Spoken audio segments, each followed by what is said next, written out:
ഞാൻ antibiotics course complete ചെയ്യാതെ നിർത്തിയ ഒരു വ്യക്തിയാണ് എന്നുണ്ടെങ്കിൽ നിങ്ങൾ മനസ്സിലാക്കുക, നിങ്ങളുടെ ശരീരത്തിനുള്ളിൽ സൂപ്പർ ബാക്ടീരിയ ഉണ്ടായിക്കൊണ്ടിരിക്കും.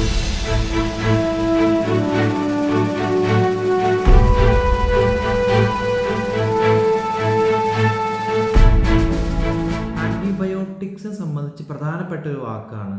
നിങ്ങൾ ആൻറ്റിബയോട്ടിക്സ് 3 ദിവസമോ 5 ദിവസമോ എത്ര ദിവസമോ ഡോക്ടർ എഴുതിയിട്ടുള്ളത് കംപ്ലീറ്റ് കുടിക്കണമെന്നുള്ളത്.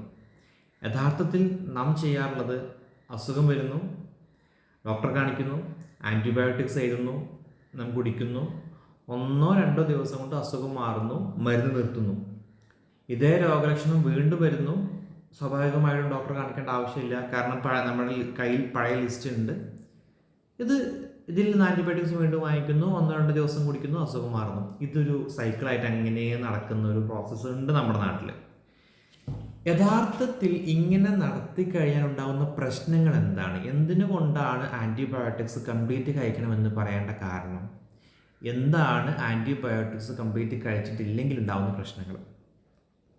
യഥാർത്ഥത്തിൽ ആൻറ്റിബയോട്ടിക്സ് എന്ന് പറഞ്ഞാൽ ബയോട്ടിക്കുകൾ, ബാക്ടീരിയകൾ, അണുക്കളെ നശിപ്പിക്കാൻ ഉപയോഗിക്കുന്ന ഒരു വസ്തുക്കളാണ് ആൻറ്റിബയോട്ടിക്സ്. അതായത് നമ്മുടെ ശരീരത്തിൽ അസുഖമുണ്ടാകുക എന്ന് പറഞ്ഞു കഴിഞ്ഞാൽ ഒന്നെങ്കിൽ അണുക്കൾ ശരീരത്തിലോട്ട് കയറുന്നതാണ്, അല്ലെങ്കിൽ എന്തെങ്കിലും ജീവിതശൈലിയിൽ ഉണ്ടാകുന്ന മാറ്റങ്ങൾ കാരണമായിട്ടൊക്കെയാണ് അസുഖം ഉണ്ടാവാറുള്ളത്. ഉദാഹരണം, ഒരു പനി വരികയാണെന്നുണ്ടെങ്കിൽ ഒരു അണുക്കൾ ഉള്ളിൽ കയറിയത് കൊണ്ടായിരിക്കും ചിലപ്പോൾ പനി വന്നിട്ടുണ്ടായിരിക്കില്ല. നിങ്ങൾ ഡോക്ടറെ കാണിച്ചു, ആൻറ്റിബയോട്ടിക്സ് എഴുതി. ഇനി എങ്ങനെ അത് പ്രവർത്തിക്കുന്നതെന്ന് പറഞ്ഞുതരാം. അതായത് ആൻറ്റിബയോട്ടിക്സുകൾ ബയോട്ടിക്കുകൾ, ഈ ബാക്ടീരിയനെ നശിപ്പിക്കുകയാണ്. അതായത് ഈ ബാക്ടീരിയ നമ്മെ ഉപദ്രവിക്കുക എന്ന് പറഞ്ഞു കഴിഞ്ഞാൽ ഒന്നെങ്കിൽ നമ്മുടെ കോശങ്ങൾ ഡയറക്റ്റ് അറ്റാക്ക് ചെയ്യും ബാക്ടീരിയകൾ, അതല്ലെങ്കിൽ ബാക്ടീരിയകൾ എന്തെങ്കിലും വസ്തുക്കൾ പ്രൊഡ്യൂസ് ചെയ്തിട്ട് അത് ഉണ്ടാക്കിയിട്ട് അതെന്ത് ചെയ്യും, നമ്മുടെ കോശങ്ങളെ നശിപ്പിക്കും. 2 പ്രോസസ്സ് മുഖാന്തരമാണ് ശരിക്കും നമ്മുടെ കോശങ്ങളിലോട്ട് ഇത് ശരീരത്തിലോട്ട് അറ്റാക്കിങ് ഉണ്ടാവാറുള്ളത്. ഈ സമയത്ത് നാം ആൻറ്റിബയോട്ടിക് കഴിക്കാൻ തുടങ്ങിക്കഴിഞ്ഞാൽ ഈ പറയുന്ന ബാക്ടീരിയയെ ആക്രമിക്കാൻ തുടങ്ങി നാം കഴിക്കുന്ന ആൻറ്റിബയോട്ടിക്. ഉദാഹരണത്തിന്, നാം ഒരു ജോലി ചെയ്യുന്ന സമയത്ത് നമ്മെ ആക്രമിക്കാൻ വേറൊരാൾ വന്നു കഴിഞ്ഞാൽ നമ്മൾ എന്ത് ചെയ്യും? ആ ജോലി ചെയ്യുകയാണോ ചെയ്യില്ല, അതോ ഈ പറയുന്ന രീതിയിലേക്ക് തന്നെ ആക്രമിക്കാൻ വന്ന ആളുകളെ തടഞ്ഞു നിർത്തുകയാണ് ചെയ്യാറുള്ളത്? സ്വാഭാവികമായിട്ടും തടഞ്ഞു നിർത്തുകയായിരിക്കും ചെയ്യൽ. ഇതേപോലെ തന്നെ ബാക്ടീരിയകൾ ചെയ്യും. ബാക്ടീരിയ ഒരു ജോലി ചെയ്യുകയാണ്, അത് നമ്മെ ആക്രമിക്കുക എന്ന് പറയുന്ന ഒരു ജോലി ചെയ്യുകയാണ്.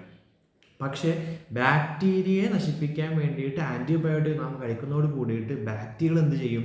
അവരുടെ ജോലി നിർത്തിവെക്കും. അവരുടെ ജോലി പിന്നെ എന്തായിരിക്കും? അവരുടെ ശരീരം പ്രൊട്ടക്റ്റ് ചെയ്യുക എന്നുള്ളതാണ്. അത് ചിലപ്പോൾ അവരുണ്ടാക്കുന്ന സാധനങ്ങൾ ഉണ്ടാക്കാൻ പറ്റുന്നുണ്ടായിരിക്കില്ല. അതുപോലെ തന്നെ അവരുടെ കോശങ്ങൾ കംപ്ലീറ്റ് ആയിട്ട് ഒരു ഷെല്ല്, ഒരു കവർ രൂപപ്പെടുത്തിയിട്ട് ഈ പറയുന്ന ആൻറ്റിബയോട്ടിക്കുകളുടെ എഫക്റ്റ് ഉണ്ടാകാത്ത രീതിയിലേക്ക് അവർ പ്രൊട്ടക്റ്റായിട്ട് നിൽക്കുന്ന ഒരു സിറ്റുവേഷൻ ഉണ്ടാക്കിയിരിക്കാം. അതായത് നമ്മെ ആക്രമിക്കുന്ന ജോലി നിർത്തി പുറമെ അവരുടെ ശരീരം പ്രൊട്ടക്റ്റ് ചെയ്യാനുള്ള കാര്യങ്ങൾ നടന്നു എന്നുള്ളതാണ് മനസ്സിലാക്കേണ്ടത്. ഈ എഫക്റ്റ് ഉണ്ടാകുന്ന സമയത്ത് നമുക്ക് അനുഭവപ്പെടുന്ന കാര്യം എന്തായിരിക്കും? അസുഖം മാറും. കാരണം എന്താ? ബാക്ടീരിയകളുടെ ആക്രമണം അവിടെ ഇല്ല. അപ്പം അസുഖം മാറി, നാം ഗുളിക നിർത്തി. ഇതാണ് യഥാർത്ഥത്തിൽ ഉണ്ടാവാറുള്ളത്. ഗുളിക നിർത്തി കഴിഞ്ഞാൽ എന്താണ് അടുത്ത സ്റ്റേജ് ഉള്ളിൽ നടക്കുന്നത്?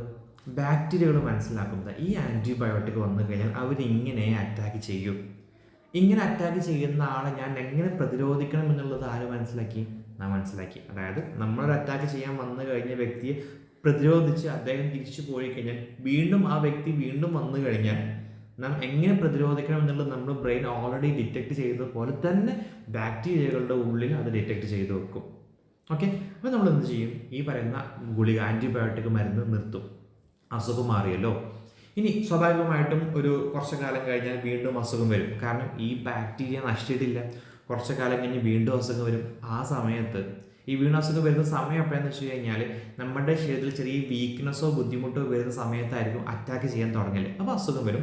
ഈ അസുഖം വന്നു കഴിഞ്ഞാൽ നമ്മളെന്ത് ചെയ്യും? കാരണം മുന്നേ ഉണ്ടായിട്ടുള്ള അതേ രോഗലക്ഷണമാണല്ലോ, മുന്നേ ഡോക്ടറെ കാണിച്ച ലിസ്റ്റ് ഉണ്ടല്ലോ, ആ മരുന്ന് എന്ത് ചെയ്യും? നമ്മൾ വാങ്ങിച്ചിട്ട് കുടിക്കും. അത് ഫാർമസിയിൽ നിന്നായിരിക്കാം, എവിടെയെങ്കിലും വാങ്ങിച്ചില്ലെങ്കിൽ മുന്നേ വാങ്ങിച്ച ഗുളികൾ വീട്ടിലുണ്ടായിരിക്കും, അത് കുടിക്കാൻ തുടങ്ങും.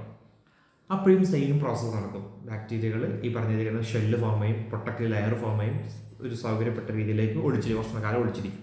പക്ഷേ അത് കണ്ടിന്യൂസ് ആയിട്ട് വരുന്ന സമയത്ത് ബാക്ടീരിയൻ്റെ ഉള്ളിൽ അടുത്ത പ്രോസസ്സ് നടക്കും. അതായത് ഷെല്ലുണ്ടാക്കി ഞാനെന്തിനാ ഇങ്ങനെ പേടിച്ചിരിക്കുന്നത്, എനിക്ക് തിരിച്ച് അറ്റാക്ക് ചെയ്തുകൂടെ, അല്ലെങ്കിൽ അവൻ്റെ പ്രശ്നങ്ങൾ ഈ ഷെല്ല് ഉണ്ടാക്കിയിരിക്കെ എനിക്ക് എൻ്റെ ജോലി ചെയ്യാൻ പറ്റുമോ എന്നുള്ള കാര്യം നടക്കും. അതായത് ഒരു 4 5 തവണ ഈ ഒരു പ്രോസസ്സ് നടക്കുന്നുണ്ടെങ്കിൽ 6ാമതോ 7ാമതോ തവണ ഈ അസുഖം വന്നു കഴിഞ്ഞാൽ ബാക്ടീരിയയെ അറ്റാക്ക് ചെയ്യാൻ ആൻറ്റിബയോട്ടിക്സിന് കഴിയില്ല. അവിടെ എന്ത് ചെയ്യും? ഈ ആൻറ്റിബയോട്ടിക്സ് കഴിച്ചു കഴിഞ്ഞാലും ബാക്ടീരിയ അവരുടെ ജോലി വൃത്തിയാക്കി അവിടെ ചെയ്യുന്നുണ്ടായിരിക്കും. നമ്മുടെ അസുഖം മാറില്ല. അതായത് ഒരു വർഷം 2 വർഷം 3 വർഷം മുന്നേ വന്നിട്ടുള്ള ഒരേ പേര് ബാക്ടീരിയ ആണെങ്കിൽ ഇപ്പം ആ ബാക്ടീരിയയുടെ പേര് സൂപ്പർ ബാക്ടീരിയ എന്നാണ്. അതായത് ഈ പറയുന്ന ചില ആൻറ്റിബയോട്ടിക്സുകളൊന്നും ഇയാളൊന്നും ചെയ്യാൻ പറ്റില്ല എന്ന രീതിയിലേക്കായി മാറിയിട്ടുണ്ടായിരിക്കും. ഇതിൻ്റെ പ്രശ്നം എന്താ? ഈ ബാക്ടീരിയ, അതായത് ഈ സൂപ്പർ ബാക്ടീരിയ എന്ന് പറയുന്ന ആ ഒരു ഗ്രൂപ്പ് ഓഫ് ബാക്ടീരിയ എൻ്റെ ശരീരത്തിലുണ്ട്. ഈ ശരീരത്തിൽ പെട്ട ഈ ബാക്ടീരിയ എന്നിൽ നിന്നും മറ്റൊരാളിലോട്ട് പകരാനുള്ള സാധ്യതയുണ്ട്, അല്ലെങ്കിൽ ട്രാൻസ്പോർട്ടേഷനുള്ള ചാൻസ് കൂടുതലാണ്. ഇത് ഒരാളിലേക്കല്ല. ഉദാഹരണത്തിന് എന്നിൽ നിന്നും ഒരു 10 പേരിലേക്ക് വന്നു, 10 പേരിൽ നിന്നും ഒരു 10 പേരിലേക്ക് വീണ്ടും വന്നു, 100 പേരായോ? ഇത് എത്ര കാലം മുന്നേ തുടങ്ങിയിട്ടുണ്ട് എന്നുള്ളത് ആലോചിച്ചാൽ മതി. അപ്പം ഇങ്ങനെ ഒരുപാട് ആളുകളിലോട്ട് സൂപ്പർ ബാക്ടീരിയകൾ എത്തിയിട്ടുണ്ട്. ഇനി സൂപ്പർ ബാക്ടീരിയൻ്റെ മുകളിലുള്ള എക്സൈറ്റഡ് ആയിട്ടുള്ള വലിയ പവർഫുൾ ആയിട്ടുള്ള ബാക്ടീരിയകൾ ഉണ്ടാകാനുള്ള സാധ്യതയുണ്ട്. മനസ്സിലായല്ലോ? അപ്പം ഇത്തരം സിറ്റുവേഷനുകളിൽ നാം മുന്നേ കഴിച്ചിരുന്ന അമോക്സിലിൻ എന്ന് പറയുന്ന ഒരു ഗുളിക, ഒരു ആൻറ്റിബയോട്ടിക്സ് എന്ന് പറയുമ്പോൾ എല്ലാവർക്കും പറയുന്ന ഉദാഹരണമായിരിക്കും അമോക്സിലിൻ. ഈ ഒരു ഗുളികക്ക് ഒരുവിധം ബാക്ടീരിയകളെ പോലും ചെറുക്കാൻ പറ്റാത്തൊരവസ്ഥ എത്തിയിട്ടുണ്ടെന്ന് പറഞ്ഞു കഴിഞ്ഞാൽ അതിൻ്റെ ഭീകരത മനസ്സിലാക്കണം. നാളെയും മറ്റന്നാളുമായിട്ട് അല്ലെങ്കിൽ വരുന്ന കാലങ്ങളിൽ നാം കഴിക്കേണ്ട ബാക്ടീരിയകൾ ഭയങ്കര പവർഫുള്ളായി, നാം കഴിക്കേണ്ട ആൻറ്റിബയോട്ടിക്കുകൾ ഭയങ്കര പവർഫുള്ളായിട്ടുള്ള ആൻറ്റിബയോട്ടിക് വേണ്ടി വരും. എന്നാലേ എഫക്റ്റ് ഉണ്ടായിരിക്കും. കാര്യം മനസ്സിലായിട്ടുണ്ടെന്ന് കരുതുന്നത്. അതായത് നാം കഴിക്കുന്ന മരുന്നുകൾ മുഴുവനായിട്ട് കഴിക്കുകയാണ് എന്നുണ്ടെങ്കിൽ എന്ത് സംഭവിക്കും എന്നുള്ളത് കൂടെ ഒന്ന് പറഞ്ഞു കഴിഞ്ഞാൽ കുറച്ചും കൂടി വ്യക്തമാകും. നമ്മെ അറ്റാക്ക് ചെയ്യാൻ വന്നിട്ടുള്ള ബാക്ടീരിയകളിൽ അകപ്പെട്ടിട്ടുള്ള ബാക്ടീരിയകൾ ചെയ്യുന്ന ജോലിയെ നശിപ്പിക്കാനാണ് ആൻറ്റിബയോട്ടിക്സ് വരുന്നത്. ഈ ആൻറ്റിബയോട്ടിക്സ് വന്നത് കൂടിയിട്ട് പുറം കവർ ഉണ്ടാക്കി അത് പ്രൊട്ടക്റ്റീവായിട്ട് മാറ്റിയിട്ടുണ്ട്. പക്ഷേ സംഭവം എന്താ? ഈ ആൻറ്റിബയോട്ടിക്സ് എപ്പോഴും ഇങ്ങനെ വന്നുകൊണ്ടേ ഇരിക്കുകയാണ്, ഒരു കുറച്ച് നിശ്ചിത കാലയളവിൽ വന്നുകൊണ്ടേ ഇരിക്കുകയാണെന്നുണ്ടെങ്കിൽ ഈ പറയുന്ന ബാക്ടീരിയക്ക് ജീവിക്കണം നമ്മൾ ആക്രമിക്കണം. ബാക്ടീരിയക്ക് എന്തെങ്കിലും ഭക്ഷണം വേണം. ഇത് കിട്ടില്ല. കാരണം ഈ കവർ ഉണ്ടാക്കിയത് കൊണ്ട് തന്നെ ഇവർ ഒരു ചെറിയ ഓപ്പൺ ആക്കി കഴിഞ്ഞാൽ അപ്പോഴത്തെ ആൻറ്റിബയോട്ടിക്സ് ഉള്ളിൽ കയറാൻ അറ്റാക്ക് ചെയ്യും. അങ്ങനെ അവർ അതിനുള്ളിൽ തന്നെ എരിഞ്ഞ് തീരും. അതായത് നിങ്ങൾ ഗുളിക കുടിക്കാൻ തുടങ്ങിക്കഴിഞ്ഞാൽ 2 ദിവസം അല്ലെങ്കിൽ 2 3 ഡോസ്, സാധാരണ ഒരു 6 ഡോസ് ഉണ്ടായിരിക്കാം, അല്ലെങ്കിൽ 10 ഡോസ് ഉണ്ടായിരിക്കാം. ഇവർ 2 3 4 ഡോസ് കഴിക്കുമ്പോഴേക്കും ഈ പറയുന്ന രീതിയിലേക്ക് അസുഖം മാറി ഇവർ പ്രൊട്ടക്റ്റീവ് ലെയർ ഫോം ചെയ്തിട്ടുണ്ടായിരിക്കും. ഇവർ ഏതാണ്ട് ക്ഷീണം വന്ന് തുടങ്ങിയിട്ടുണ്ടെങ്കിൽ ആ ഒരു ബാക്ടീരിയയുടെ കാര്യം പറയുന്നത്.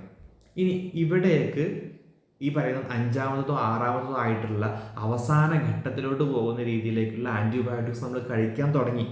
അങ്ങനെയാണെന്നുണ്ടെങ്കിൽ ഈ പ്രൊട്ടക്റ്റീവ് ലെയറിനെയും ഭേദിച്ചുകൊണ്ട് ഈ പറയുന്ന രീതിയിലേക്ക് ഉള്ളിൽ കയറിയിട്ട് അറ്റാക്ക് ചെയ്യാൻ ആൻറ്റിബയോട്ടിക്സ് സാധിക്കും. ഒന്ന്.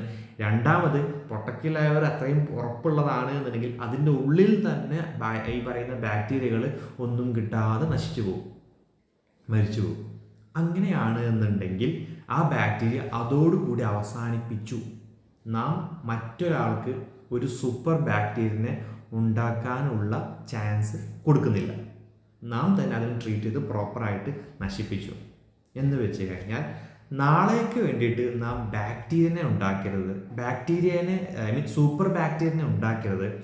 നാളേക്ക് വേണ്ടി ബാക്ടീരിയ ഫ്രീ ആയിട്ടുള്ള ഒരു ബോഡി നിങ്ങളുടെ ശരീരത്തിൽ ഉണ്ടാക്കിയിരിക്കണം. അതായത് നിങ്ങൾ ശ്രദ്ധിക്കുന്ന ഒറ്റ കാര്യം മാത്രമേ ഉള്ളൂ. ഞാൻ ആൻറ്റിബയോട്ടിക്സ് കോഴ്സ് കംപ്ലീറ്റ് ചെയ്യാതെ നിർത്തിയ ഒരു വ്യക്തിയാണ് എന്നുണ്ടെങ്കിൽ നിങ്ങൾ മനസ്സിലാക്കുക, നിങ്ങളുടെ ശരീരത്തിനുള്ളിൽ സൂപ്പർ ബാക്ടീരിയ ഉണ്ടായിക്കൊണ്ടേയിരിക്കുകയാണ്.